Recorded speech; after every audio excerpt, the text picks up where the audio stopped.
everyone, welcome back to Sunny Live Trend. Thank you so much guys for tuning in. I'm here to update you of what's going to happen on House of Zwide from the 30th to the 3rd of April 2026 on Monday. Molapos prepare for the Bola celebration while Soga and Sandile's uncle struggles with the Mukwena praises and Musa's attempt to reconcile with Soga falls flat on Tuesday.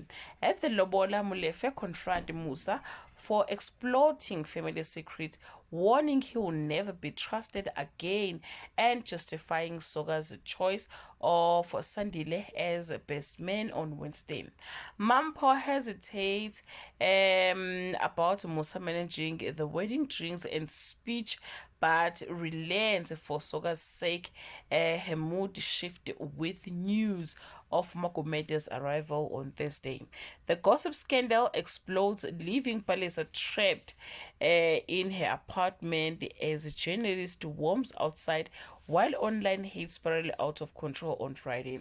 Mampo bids farewell Mampo bids to win Magomeda's approval, begins to unravel her confidence while Musa vows he has changed for good and promises Soga a perfect wedding day. Well guys, that's all I have for today. You can leave your comment below and share your opinion. Bye.